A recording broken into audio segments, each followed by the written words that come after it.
Maganda at mapagpalang araw! DJ Sean here! Huwag kalimutang mag-like, comment at mag-subscribe para sa araw-araw na Tagalog facts at mysteries na dagdag kaalaman.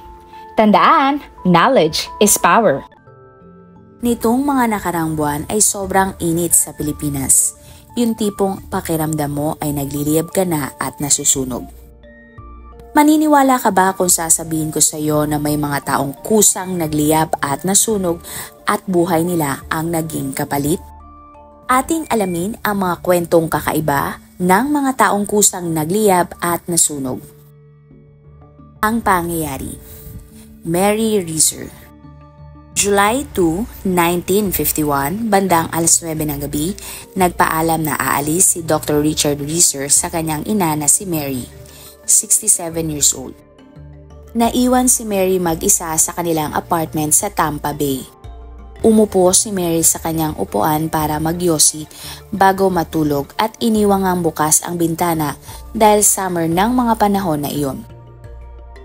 Kinabukasan, ang landlady na si Pansy ay pumunta sa apartment ni Mary dahil siya ay may iaabot na sulat.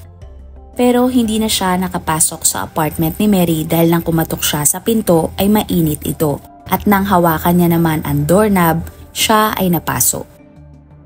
Agad na tumakbo si Pansy para humingi ng tulong sa mga bombero. Dumating naman agad ang mga bombero at pagbukas nga nila sa apartment ni Mary ay punong-puno ito ng usok. Patay na si Mary at halos abo na lang ang natira sa kanya. Bukod doon, nakita din nila ang isang paa na hindi nasunog. Sunog din ang mga upuan at nakita nila ang mga buto ni Mary. Ayon sa mga bombero, nakita nila ang bungo ni Mary at ito ay kasing liit na lamang ng tasa. Nasunog ang kwarto sa apartment ni Mary pero ang nakakapagtaka ay kalahati ng dingding ay hindi nasunog. Ang mga electric switch din ay hindi nasira. Ang diaryo na nasa lamesa at katabi ng upuan ni Mary ay hindi man lang nasunog o nagalaw.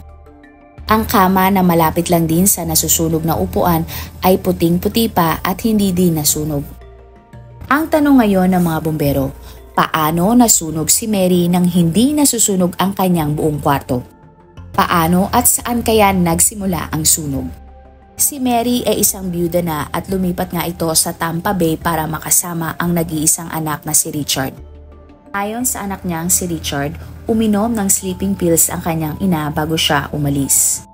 Agad namang nag-imbestiga ang mga pulis at bombero. Marami nga silang naging teorya na nangyari kay Mary. Reanimate daw ng buhay si Mary matapos patayin ng isang murderer. Pwede din daw na tinamaan ng kidlat ang kanyang apartment. Ayon nga sa iba, may bola daw na apoy na lumipad at tumama kay Mary at kung ano-ano pang mga teorya. Pero maraming mga kapitbahay ang nagsasabi na may naamoy nga silang usok ng gabi na mamatay si Mary. Hanggang sa pumasok na nga ang FBI sa eksena dahil nahihirapan na ang mga local police sa pag-iimbestiga. Ang teorya na nabuo ng FBI ay maaaring nabitawan ni Mary ang upos ng kanyang sigarilyo at tumama ito sa kanyang damit. Dito na nga dali-daling nasunog ang damit ni Mary. Mataba din daw si Mary kaya ang mga taba nito ay nagsilbing baga para mas mapabilis at lumakas ang apoy. Sa huli, sinabi nila na isa itong aksidente pero hindi naging malinaw kung ano talaga ang nangyari kay Mary. Pero ayon sa mga eksperto, imposible daw ang teorya ng FBI. Madali lang daw maapula ni Mary ang sunog sa kanyang damit kung tumama ito sa sigarilyo. Hindi din daw sapat ang lakas ng apoy o init para maging abo si Mary ng ganun-ganun na lamang. Bukod doon, hindi din nasunog ang buong apartment building. Dapat din daw ay sumabog ang bungo ni Mary kung talagang nasunog ito. Pero sa halip ay lumiit pa nga ito. Mahigit 7 dekada na ang lumipas ay wala pa ding makapagsabi kung ano talaga ang ikinamatay ni Mary at kung paano ito naging abo nang hindi nasusunog ang kanyang kwarto. Hindi ito ang una at huling beses na ang isang tao ay basta-basta na lang nasunog nang walang dahilan. Michael Faherty. Taong 2010 sa Ireland, nagising si Tom ng alas 3 ng madaling araw dahil tumunog ang kanyang smoke alarm. Wala namang sunog sa loob ng kanyang bahay kaya lumabas siya ng kanyang bahay at napansin niya na may usok na lumalabas sa kanyang kapitbahay na si Michael Faherty, 76 years old. Agad na humingi ng tulong sa mga bumbero si Tom at mabilis din namang dumating ang mga ito para iapula ang sunog at iligtas si Michael. Mabilis ding naapula ang sunog at nang nawala na ang usok ay nakita ng mga bumbero si Michael sa sahig ng kanyang sala. Sunog na sunog ang katawan nito at ang ulo nito ay nakita malapit sa fireplace o pugon. Pero ang nakakapagtaka ay walang ibang nasira at nasunog sa bahay ni Michael. Tanging ang sahig lang at kisame kung saan siya nakahiga ang nasunog. Ayon pa sa mga bumbero, hindi daw fireplace ang dahilan kung bakit nasunog si Michael.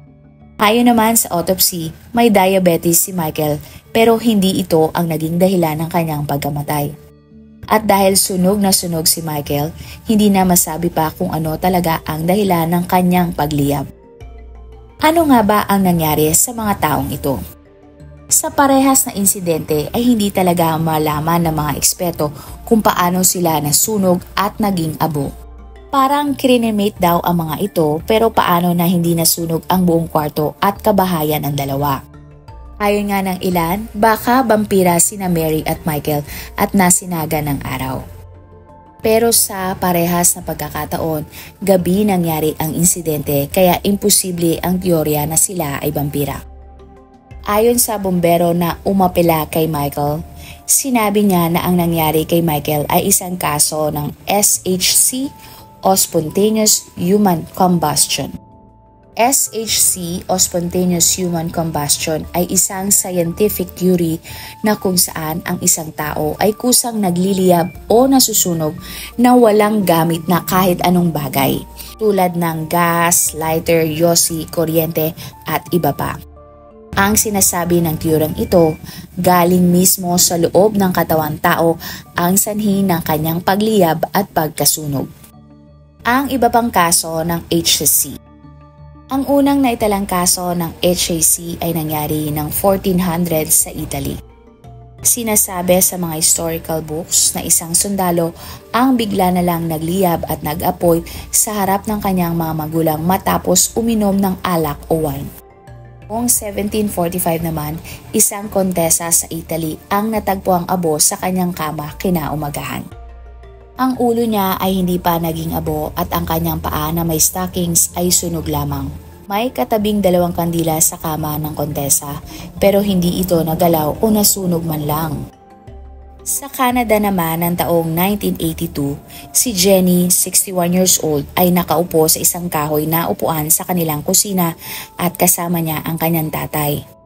Papunta umano ng lababo ang tatay ni Jenny nang bigla na lang lumiwanag sa kanilang kusina at pagtingin niya nga ay nasusunog na ang kanyang anak. Hinila ng tatay ni Jenny ang kanyang anak sa lababo at agad na inapula ng tubig ang malakas na apoy na galing sa muka at tiyan ni Jenny. Ang nakakapagtaka, ang kusina at upuan ni Jenny ay hindi sunog. Tanging ang damit lang niya na suot ang nagliyab. Nang dumating ang ambulansya ay may malay pa si Jenny pero nagtamo siya ng 3rd-degree burns sa buong katawan. At makalipas ang 8 araw ay siya nga ay namatay. Ayon sa kanyang kamag-anak ay SHC daw ito pero hindi naman sumang-ayon ang forensics. Ano ba talaga ang SHC? O kaya ang mga haka-haka tungkol sa HAC o Spontaneous Human Combustion? Ayon sa isang eksperto na sumulat ng librong Ablaze, mayroon daw tayong particles sa katawan na tinatawag na pyrotrons. May pagkakataon na magbabanggaan ang mga ito at dito na nag-uumpisa ang maliit na pagsabog o pagliyab na nagdudulot sa mabilisang pagkasunog ng katawan ng isang tao. Parang bomba umano ito ayon nga sa may akda. Pero teorya lang din ito at walang patunay na mayroong ngang pyrotrons sa katawan ng tao. May ibang researchers naman na nagsabi na dahil sa methane gas na matatagpuan sa ating tiyan ang sanhi ng pagliyab ng katawan. Pero ito ay malabong mangyari dahil ang mga hayop na tulad ng baka ay mas maraming methane gas sa kanilang tiyan pero wala namang naibabalita na kusang nagliliyab ang mga baka. Pero kung hindi totoo ang HAC, ano kaya ang pwedeng rason paano nangyari ang biglaang pagkasunog ng katawan ni Mary at Michael? Sa kaso ni Mary, ayon sa FBI, ang nangyari ay isang kaso ng weak effect. Sinasabi na ang tao ay parang isang kandila. Ang buhok at damit ay magsisilbing meat-siya, samantala ang taba sa katawan ay ang wax. Habang may taba daw sa katawan ay patuloy lang ang pagliyab at ang mga parte ng katawan na walang taba ay hindi masusunog. Matatandaan na ganito nga ang nangyari kay Mary at Michael. Nagsagawa ng pag-aaral dito at ginamit nila ang isang baboy at binalutan nila ito ng tela. Matapos sindihan ay nagliyab ito at nasunog ng 5 oras bago ito naupos. Pero kung iisipin, hindi ba dapat kung ang isang tao ay nasusunog, dapat siya ay gagalaw, magpupumiglas, sisigaw at hihingi ng tulong? Pero sa mga kaso ng mga taong napag-usapan, lahat sila ay tila hindi gumalaw o nanatili lang sa kanilang pwesto habang nasusunog. Sa insidente ni Mary, uminom ito ng 2 tableta ng sleeping pills kaya maaaring nakatulog na siya sa upuan habang naninigarilyo. At ang upos na may baga ay nalaglag sa kanyang damit na naging sanhi ng kanyang pagkasunog. Malaki ang posibilidad na hindi na nakagalaw o nagising si Mary dahil umepekto na ang kanyang sleeping pills. Hindi din pabor kay Mary na siya ay matanda na at posibleng inatake sa puso habang natutulog dahil sa pag-inom ng gamot. Ganito din ang posibleng rason sa insidente ni Michael. Matanda na ito at maaring may komplikasyon na sa kalusugan at hindi na nagawa pang gumalaw. Laki ang posibilidad na may baga ng apoy na nilipad o tumalsik sa katawan ni Michael dahil katabi nga nito ang fireplace. Sa huli, lahat ng impormasyon na idinitalya natin ay hindi pa rin sapat para malaman kung ano talaga ang nangyari kina Michael at Mary at kung ano ang naging dahilan ng kanilang pagliyab dahil sila lamang ang nakakaalam ng totoong pangyayari. Kayo, sa tingin nyo, ano kaya ang nangyari kina Mary at Michael? Dahil kaya sa kanilang edad, katandaan, o kulang lang sa pananaliksik ang mga eksperto? Ikaw, ano sa tingin mo o haka-haka kung bakit iyon nangyari sa kanila? I-comment mo yan sa ating comment section para ating mapag-usapan. Marami pong salamat sa inyong panonood. Meron ba kayong mga kwento na gusto nyong i-share sa ating mga manonood?